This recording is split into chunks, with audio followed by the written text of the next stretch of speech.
வணக்கம். 8ஆம் வகுப்பு தமிழ் இயல் 2ல் இலக்கணம் கற்கண்டுன்ற பகுதி அது. அதில் பார்த்தோம்னா வினைமுற்று. வினைமுற்று செயல் முற்று பெறுறது தான் வினைமுற்று அப்படின்றோம்.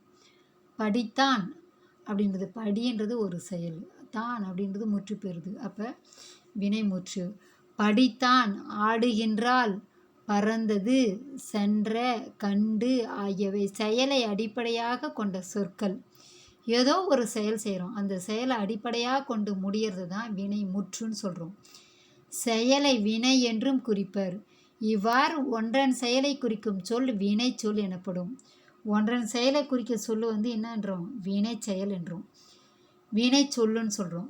அப்போ வினை சொல் என்றால் என்ன அப்படின்னாக்கா, படித்தான் ஆடுகின்றாள் அப்படின்றது பார்த்தோன்னா, இவ்வாறு ஒன்றன் செயலை குறிக்கும் சொல் வினை சொல், செயலை வினை என்றும் குறிப்பார். இப்படின்றது தான் வினைமுற்று. வினைமுற்றுன்னு வருது. மலர் விழி எழுதினால், கண்ணன் பாடுகிறான், மாடு மேயும். மலர் விழி எழுதினால் அப்படின்றது பாருங்க, இந்த தொடரில் எழுதினால், பாடுகிறான், மேயும் ஆகிய சொற்கள் கவனியுங்கள். இந்த சொற்களில் பொருள் முழுமை பெற்று விளங்குது. இவ்வாறு பொருள் முற்று பெற்று வினை சொற்களை முற்றி வினை அல்லது வினைமுற்றும் என்பர். வினைமுற்று 5 பால், 3 காலம், 3 இடம் ஆகிய அனைத்திலுமே உணர்த்தும் அப்படின்றாங்க. வினைமுற்று 5 பால் நமக்கு தெரியும், ஆண்பால், பெண்பால், பலர்பால், ஒன்றன் பால், பலவின் பால் அப்படின்னு தெரியும். 3 காலமும் தெரியும், இறந்த காலம், நிகழ்காலம், எதிர்காலம். 3 இடமும் தெரியும், தன்னிலை, முன்னிலை, படற்கை அப்படின்றது. அப்போ இது 3த்துலையுமே உணர்த்தக்கூடியது வினைமுற்று அப்படின்றது. இது 2 வகைப்படும் வினைமுற்று. தெரிநிலை வினைமுற்று, குறிப்பு வினைமுற்று. முதல்ல தெரிநிலை வினைமுற்று. ஒரு செயல் நடைபெறுவதற்கு செய்பவர், கருவி, நிலம், செயல், காலம், செய்யப்படு பொருள் ஆகிய 6 முதன்மையாக கொண்டு அமைவது. இதுதான் என்னன்றோம், தெரிநிலை வினைமுற்று. இவை வெளிப்படுமாறு அமைவது தெரிநிலை வினைமுற்று. எடுத்துக்காட்டு ஒன்று சொல்கிறோம் பாரு, கருவி, நிலம், செயல், காலம், செய்யப்படும் பொருள், செய்பவர் அப்படின்றோம் இல்லையா. இதில் செய்பவர் அப்படின்றது யார்? மாணவி தான். படிக்கிறது, எழுதுறது, ஓடுறது, ஆடுறது அப்படின்றதுலாம் சொல்கிறோம் இல்லையா, இதெல்லாம் மாணவி தான் செய்வாங்க. கருவின்றது தாளும் எழுதுகோலும். கருவி என்னது? ஒரு பேப்பர் இருந்தால் தான் எழுத முடியும், அது பேப்பர்ன்றது ஒரு கருவி தான். எழுதுகோலுன்றது ஒரு கருவி தான். அதுக்கடுத்து பார்த்திங்கன்னா நிலம். நிலன்றது என்னது? பள்ளி, அந்த வகுப்பறை சொல்கிறோம், அதுதான் இடன்றது. காலம் அப்படின்றது இறந்த காலம். செய்பொருள் அப்படின்றது கட்டுரை, என்ன செய்ய போகிறோன்ற அந்த பொருளோட வேணுன்றது. அப்போ செயல்ன்றது எழுதுதல். இப்போ புரியுதா? செய்பவர், கருவி, நிலம், காலம், செய்பொருள், செயல், இந்த 6 பொருளும் இருந்தால் தான் இதோட ஃபார்முலா இதுக்கு.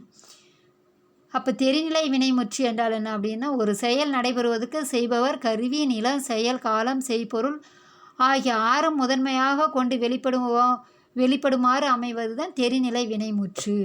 மாணவி கட்டுரை எழுதினார், இதிலே வந்துருச்சு, எல்லாமே வந்துருச்சு. அப்போ இந்த மாதிரி வர்றது தான் என்னது? தெரிநிலை வினைமுற்று. இப்போ பாருங்கள், குறிப்பு வினைமுற்று.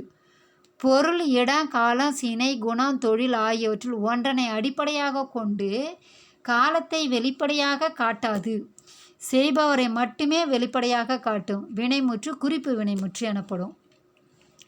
இதுக்கு உதாரணம் என்னன்னு பார்த்தீங்கன்னா, பொருள், இடம், காலம், சினை, பண்பு, தொழில் அப்படின்னும் போது பொன்னன், தென்னாட்டார், ஆதிரையான், கண்ணன், கரியன், எழுத்தன் அப்படின்னு இருக்கு. பொருள் பொன்னன், இடம் தென்னாட்டார், காலம் ஆதிரையான், சினை கண்ணன், பண்பு பண்புனா என்னது? குணம், கரியன். அப்போ தொழில் எழுத்தன். இதில் பார்த்திங்கன்னா பொருள் என்னன்னு தெரியும், பொன்னன். பொன்னன்றது அவனுடைய பேர், அதில் பொன்னுன்ற ஒரு கருவியை குறிப்பிடுது, அதுதான் பொருள் அப்படின்றது. இடம், தென்னாட்டார் அப்படின்றோம். தென்னாட்டார்னா அந்த பகுதி, தெற்கு பகுதியில் வசிப்பவருக்கு தென்னாட்டார் அப்படின்றதுக்கு அவங்களுடைய பேரை மென்ஷன் பண்ணுறோம், இடத்தையும் மென்ஷன் பண்ணுறோம். காலம் அப்படின்றது ஆதிரையான். ஆதிரையான், ஆதினா என்னன்னு தெரியும், விடிய காலம் அப்படின்னு. ரையான் அப்படின்றது என்னன்னு உங்களுக்கு புரியும், ஆணை குறிப்பிடுவது. அப்போ சினை அப்படின்றது கண்ணன். சினைன்னா என்னது? கண்ணன் குழல் வச்சுருப்பாங்க அப்படின்றது, அது ஏதோ ஒரு கருவி வச்சுருக்குறாங்க இல்லையா. அப்போ மனிதனை குறிப்பிடுறது கண்ணன் அப்படின்றது, கண்ணை கூட குறிப்பிடலாம் அப்படின்றது. பண்புன்னு பார்த்திங்கன்னா கரியன், அது கருப்ப நிறம் கொண்டதுனால கரியன் அப்படின்ற ஒரு பெயரையும் குறிப்பிடுது, பண்பையும் குறிப்பிடுது. தொழில் பார்த்திங்கன்னா எழுத்தன். எழுத்தன்றது எண்ணு வந்து ஆண் குறிக்கிறது. அதில் எழுத்தன்றது எழுதுவதை குறிப்பிடுறதுனால எழுத்தன் அப்படின்னு குறிப்பிடுறோம். அப்போ இது போல் வர்றது குறிப்பு வினைமுற்று தெரிநிலை வினைமுற்றுன்றது 2. அதுக்கடுத்து பார்த்திங்கன்னா தெரிநிலை குறிப்பு வினைமுற்றுகள் அன்றி ஏவல் வினைமுற்றி வியங்கோல் வினைமுற்றி என்ற பிற வகை வினைமுற்றும் தமிழில் உண்டு. அதில் பார்த்தோம்னா ஏவல் வினைமுற்று, அதில் பாடம் படி கடைக்கு போ அப்படின்றோம். பாடம் படி ஏவல் இது வந்து நம்ம சொல்கிறோம். அப்போ கடைக்கு போ அப்படின்றோம். இந்த தொடர்களை ஒரு செயலை செய்யுமாறு கட்டளை இடுகின்றன. இவ்வாறு தன்முன் உள்ள ஒருவரை ஒரு செயலை செய்யுமாறு ஏவும் வினைமுற்று ஏவல் வினைமுற்று அப்படின்னு சொல்கிறோம். ஏவல் வினைமுற்று ஒருமை பன்மையில் ஆகிய இரு வகையிலுமே வருன்றாங்க. ஒருமை பன்மைன்னா என்னன்னு தெரியும். அப்போ சிங்குலர் புளூரல் அப்படின்னு சொல்கிறோம் இங்கிலீஷில் இல்லையா. அப்போ ஒருத்தவங்களை குறிப்பிடுறது ஒருமை, பல பேரை குறிப்பிடுறது பன்மை அப்படின்றது, ஒன்றுக்கு மேற்பட்டதை குறிப்பிடுறது. அப்போ எடுத்துக்காட்டு எழுது அப்படின்றது ஒருமை, எழுதுமீன் அப்படின்றது பன்மை. அப்போ பன்மை ஏவல் வினைமுற்று எழுதுங்கள் என வருவது இக்கால வழக்கு. அப்போ எழுதுமீன் அப்படின்றது அக்கால வழக்கு, இப்போ எழுதுங்கள் அப்படின்றது இக்கால வழக்கு ஆயிடுச்சு. இதில் வியங்கோல் வினைமுற்று பாருங்கள். வாழ்த்துதல், வைதல், விதித்தல், வேண்டல் ஆகிய பொருள்களில் வரும் வினைமுற்று வியங்கோல் வினைமுற்று எனப்படும். இந்த வினைமுற்று இரு திணைகளையும், அதாவது இரு திணை என்னது, உயர்திணை அக்ரின்னு. அப்போ 5 பால் அது என்னென்னு பார்த்தோன்னா ஆண்பால், பெண்பால், பலர்பால், ஒன்றன்பால், பலவின் பால் அப்படின்னு பார்த்தோம். 3 இடம் தன்மை முன்னிலை படர்க்கை இதெல்லாம் ஆரம்பத்திலே சொல்லிட்டோம். காட்டும் இதன் விகுதிகள் கா, இய, இயர், அல் என வரும். எடுத்துக்காட்டு வாழ்க, ஒழிக, வாழியார், வாரால் அப்படின்றதெல்லாம் இதெல்லாம் அந்த என்னது ஏவல் வினைமுற்று. அப்போ ஏவல் வினைமுற்றுக்கும் வியங்கோல் வினைமுற்றுக்கும் உள்ள வேறுபாடு இது மிக முக்கியமான கொஷின். அப்போ முக்கியமான வினாம்போது ஏவல் வினைமுற்றுக்கும் வியங்கோல் வினைமுற்றுக்கும் உள்ள வேறுபாடு அட்டவணை போட்டு இப்படி தான் எழுதுனேன். முன்னிலையில் வரும் ஏவல் வினைமுற்று. ஏவல் வினைமுற்று வந்து முன்னிலையில் வரும். வியங்கோல் வினைமுற்று வந்து இரு திணை, ஐம்பால், மூவிடங்கள்னு பொதுவாக வரும். ஏவல் வினைமுற்று பார்த்திங்கன்னா ஒருமை பன்மையில் வேறுபாடு உண்டு. ஆனால் வியங்கோல் ஒரு வினைமுற்றில் ஒருமை பன்மையில் வேறுபாடு இல்லை. ஏவல் வினைமுற்று வந்து கட்டளை பொருளை மட்டுமே உணர்த்தும்.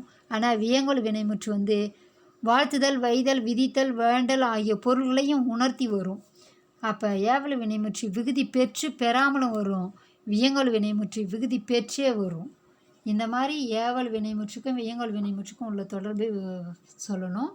அதுக்கடுத்து தெரிஞ்சு தெளிவான்றதில் பார்த்திங்கன்னா விதித்தல் பொருளில் வரும் வியங்கோல் வினைமுற்று தன்மை இடத்துல மட்டும் வராது. இயர், அல் ஆகிய 2 விகுதியில் தற்கால வழக்கில் இல்லை, செய்யுள் வழக்கில் மட்டுமே உள்ளன அப்படின்றத குறித்து உணருது. நன்றி.